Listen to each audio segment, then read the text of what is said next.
नमस्ते, कैसे हो आप लोग? आई होप कि आप बहुत बढ़िया होंगे। और जो है कि आईबीएस में अभी तो आपको बहुत समस्या हो रही होगी देखने को, लेकिन इस वीडियो को देखने के बाद मैं आपको एश्योर करता हूँ, गारंटी देता हूँ कि ओवरथिंकिंग वाली जो समस्या है, वो नहीं होगी। तो इस वीडियो की शुरुआत हम ऐसे करेंगे। अब सौंप दिया इस जीवन का सब भार तुम्हारे हाथों में है, जीत तुम्हारे हाथों में है, हार तुम्हारे हाथों में।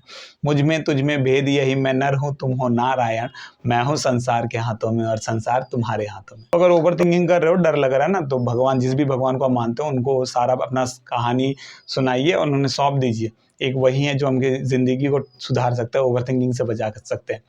बाकी ओवर थिंकिंग से बचने के लिए बहुत सारे तरीके हैं, मैं आपको उसमें से 2-3 तरीके बताता हूँ। एक भी आप अपने तरीके अपना लोगे तो ओवर थिंकिंग से बच जाओगे। सबसे पहले जब ओवर थिंकिंग होती है ना, चीज़ों ओवर थिंकिंग कैसे होती है, देखो, लोगों जिस कहीं पे आप किसी को देख रहे हो ना, उसके लाइफ में जो घटना घटती है ना, तो उसको देख के आप ओवर थिंक कर लेते हो, क्योंकि आप रिलेट कर लेते हो। मान लो आप जॉब में हो या फिर अफेयर में हो या फिर बिजनेस में हो, तो कोई ऐसी घटना, रिलेटेड घटना आपको दिखेगी कि उसके साथ, और नेगेटिव पैटर्न में दिखेगी, पॉजिटिव पैटर्न में नहीं। नेगेटिव पैटर्न में जब दिखती है तो ही ओवर थिंक होता है, तो डर आता है। पॉजिटिव पैटर्न में दिखती है तो खुशी आती है।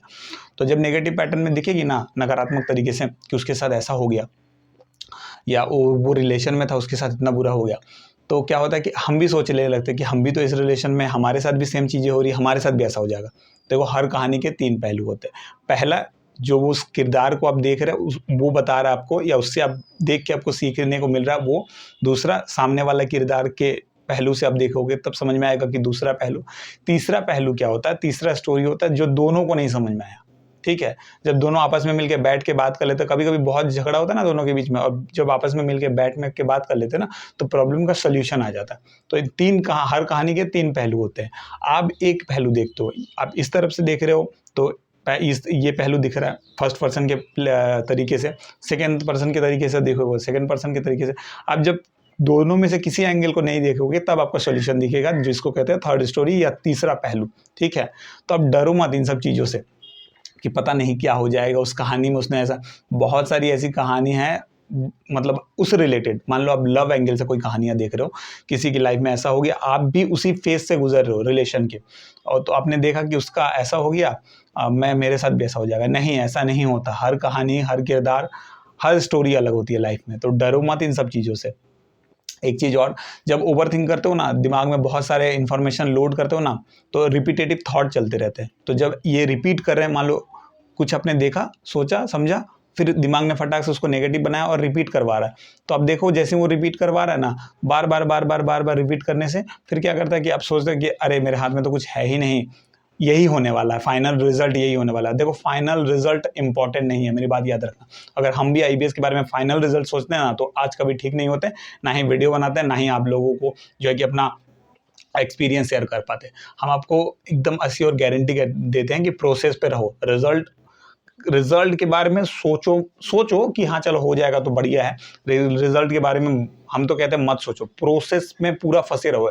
प्रोसेस में लगे रहोगे ना, आईबीएस को ठीक करने में, ओवर थिंकिंग को समझने में, अपने इमोशंस को समझने में, स्ट्रेस को कैसे मैनेज किया जाए, अपने फिजिकल एक्टिविटी पे कैसे ध्यान दिया, अपने मानसिक स्वास्थ्य पे कैसे ध्यान दिया जाए।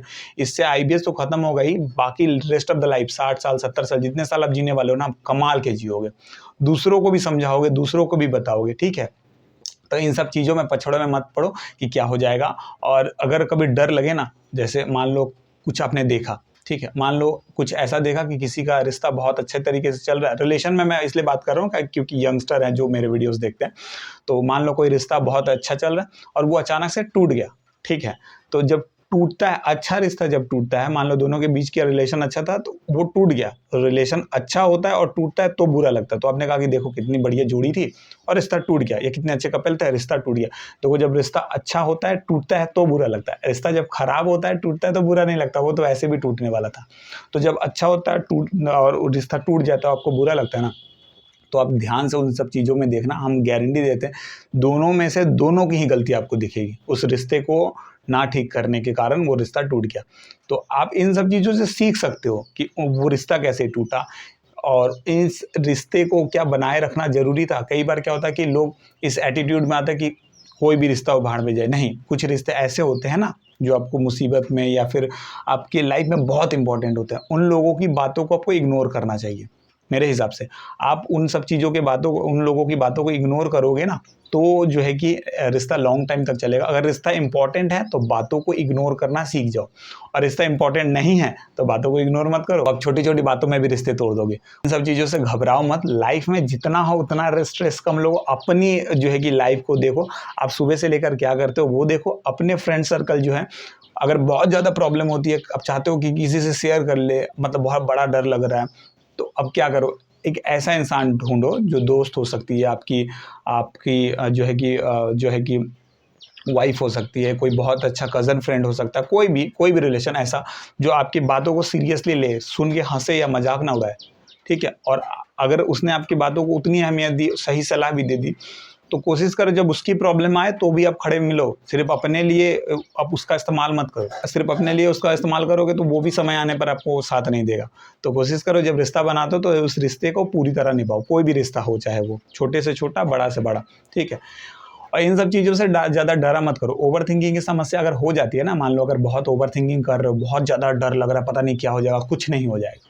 आईबीएस हो गया, पता नहीं क्या हो जाएगा, क्या हो, कुछ नहीं होगा। अरे डॉक्टर की रिपोर्ट्स कहती हैं साइंटिफिकली कि आपको कैंसर या किसी तरह की समस्या नहीं हो सकती। लेकिन हाँ, अगर आप बार बार सोचते रहो, रिपीटेट करते रहो, और दूसरों की जो कि फेलियर्स को या दूसरों के रिलेशन में जो प्रॉब्लम की वजह से रिश्ता टूटा, उसको देख देख के बार बार सीखते रहो, तो पक्का कुछ ना कुछ लाइफ में हो जाएगा। कोई बहुत बड़ी चीज़ हो जाएगी, बस कहानी खत्म हो जाएगी। तो ऐसे मत किया करो, ओवर थिंक मत किया करो। चीज़ें उतनी डिफिकल्ट होती नहीं है जितना हम बना लेते हैं अपने दिमाग में, इसको बार बार सोच सोच के। इन सब चीज़ों को मत सोचा करो। कोई भी अगर प्रॉब्लम हो, या कुछ रिश्तों में या किसी भी तरह की कोई प्रॉब्लम है, तो आप उस रिश्ते के, उस इंसान के साथ बैठ के उसको डिस्कस कर लो। ऐसा नहीं कि अपने दिमाग में अपने पर्सपेक्टिव से सोच रहे हो। अगर आप अपने हिसाब से सोच रहे हो ना, तो वो भी, सामने वाला भी अपने हिसाब से सोचेगा, है कि नहीं। ऐसा तो नहीं है कि आप दोनों जो है कि अलग अलग सोचोगे या फिर ऐसा सोचोगे रिश्ता ठीक हो जाए। रिश्ता ठीक करना है तो बैठ के बात करना ही पड़ेगी। और ऐसा भी मत किया करो कि सिर्फ रिश्तों का इस्तेमाल ही करते जा रहे हो ज़िंदगी भर और हाथ में कुछ नहीं लगा। कभी कभी क्या होता है, आप रिश्ते को ज़रूरत है तो आप उस इंसान के पास जाइए, बात कीजिए। आप ये भी देखिए कि उस इंसान को क्या मेरी ज़रूरत है, क्या उसे लगता है कि वो भी अकेला, तो भी आप उसका सहारा बनिए। ऐसा नहीं कि सिर्फ अपने ही बारे में सोच रहे हो, फिर ज़िंदगी में जीने का कोई मज़ा नहीं है, ठीक है। आई होप आपको समझ में आया होगा कि ओवर थिंकिंग से बचने के लिए क्या करना पड़ेगा। एक और कर सकते हो, मेडिटेशन तो मैं वैसे भी गाइड करता हूँ, मेरे चैनल में भी बहुत सारे वीडियोज़ पड़े हैं, लेकिन आप मेडिटेट करो, अपने सांसों के साथ खेलो। इसको सुबह में या शाम को कोशिश करो, जब ये श्वास आप लेते हो तो देखो उसको, ठीक है। देखो इन द सेंस कि महसूस करो आँख बंद करके। ऐसा नहीं कि आप बस ले रहे हो और कुछ समझ में नहीं आ रहा हो, दिमाग में उल्टा-फुल्टा थॉट चल रहा है, ऐसा नहीं। ओवर थिंकिंग से बचो, कुछ नहीं होता। ओवर थिंक बस दिमाग, आप इसको छूट देख के देखो ना, ये आपसे क्या-क्या करवा देगा आपको आइडिया नहीं है, ठीक है। आई होप कि आपको ये वीडियो समझ में आया होगा। अगर वीडियो समझ में आया है, बातों को समझ में आई है, तो हम जो बोलते हैं ना उसको ध्यान से सुना करो। ऐसा नहीं कि फटाक से कुछ सुन के और फिर नेक्स्ट में चले गए। हम जो बोलते हैं ना, हर आईबीएस वालों को समझाने के लिए पूरी कोशिश करते हैं। मेरे अंदर जितना एक्सपीरियंस, हम सारा डाल देते हैं उसमें। ओवर थिंकिंग से बचने के एक मूलभूत 2-3 तरीके हैं। पहला कि आप अपने मेडिटेट कीजिए, अपने सांसों पे ध्यान दीजिए। कुछ रिश्ते हुए हैं जिनको आप बना के चलिए, क्योंकि ज़िंदगी भर ऐसे रिश्ते काम में आने वाले हैं। और आप भी उन रिश्तों में पूरा जो है कि ईमानदारी दिखाइए। दूसरों के फेलियर्स को देख के सीख ले लीजिए, लेकिन ऐसा मत सोचिए कि आपके साथ भी ऐसा हो जाएगा। हर कहानी अलग होता है, हर किरदार अलग होता है। हाँ, किसी भी की स्टोरी देखकर, किसी के लव अफेयर्स को देख के कि वो इंसान ऐसा हो गया, प्यार में लोग ऐसे ही होते हैं, नहीं।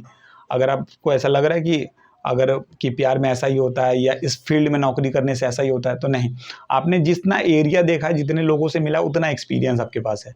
आप उस चीज़ से बाहर जाओगे तो आपके पास एक्स्ट्रा एक्सपीरियंस, अलग एक्सपीरियंस आएगा ना। तो अपने एक्सपीरियंस से ऐसा मत दिमाग में बैठा लो कि अगर कोई रिश्ता टूट गया किसी लड़की की वजह से या किसी लड़की की वजह से, पूरा लड़का का जो है कि ग्रुप या समुदाय खराब है, या पूरी लड़की की ग्रुप या समुदाय खराब है, फिर आप बेवकूफ़ हो और कुछ नहीं। आई होप कि आपको वीडियो समझ में आया होगा। अगर वीडियो समझ में आया हो, चैनल को सब्सक्राइब और वीडियो को लाइक करके जाना, और कमेंट करके जाना नेक्स्ट टॉपिक में हम किसके बारे में बात करें। अगर आप चाहो तो हम डीपली थोड़ा डर के बारे में भी टच करेंगे। हम आपको समझाएंगे कि कैसा मुझे फील होता था, कैसा आपको फील होता है, और एग्जैक्टली में होता क्या है इसको, डर को ओवरकम करने के लिए, ठीक है। चलिए, थैंक यू सो मच। मिलते हैं हम आपसे नेक्स्ट वीडियो में।